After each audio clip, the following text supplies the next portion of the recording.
All right, number 12, probably another one here where we may deviate from the overall consensus. I know where you're going here. It's a guy that I've loved the fit for a long time now. I think he could be there when they actually get their other first-round pick, the Green Bay Packers, at number 30. But Jerry Tillery, the Notre Dame defensive tackle, I think he is that good. I've explained why he's that good. There's an article up on the website right now for me calling him a top 10 player in this draft class. He had the highest pass rushing grade, tied with Quinnen Williams in the nation among interior players last year. And oh yeah, that's tied for the highest passing grade we've ever seen from an interior player in a single season in the time since we've started grading games in 2014.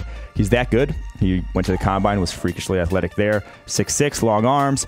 Not a lot of question marks for his game in my book after that. Wow. There he is, number Jerry 12. Tillery. And fits a need. So they still need that guy opposite Mike Daniels along that defensive line to play in that base 3-4 defense that Mike Pettin loves to run. How similar is Tillery to your guy, Chris Jones? You were the one pounding the table for Chris Jones a couple years ago. You weren't the only one. PFF grades backed it up. Your own evaluation backed it up. You wanted to call him a top 5 player in the draft. That's what he's become. I think he's very similar. Close? Chris Jones came out a little heavier, but Chris Jones, if you watched him this past year, he slimmed down this past year. I think he looked like he was playing under 300 pounds this past year. And, oh, by the way, he also coincided with his best pass rushing grade of his career, 16 sacks or whatever he did have. I think that is Tillery's projection to the NFL. Not necessarily, I'm not saying he's going to be Chris Jones, but I think the pass rushing at 290 plus pounds at 6'6" is there. He has a handful of pass rushing moves already and was very consistent game in, game out in being their best pass rushing threat there along Notre Dame's defensive line.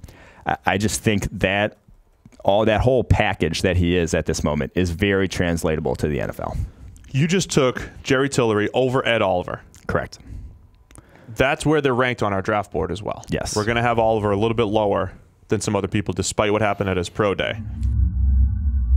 At number 30 overall, the Green Bay Packers, we're going to go wide receiver. We're going to go Andy Isabella.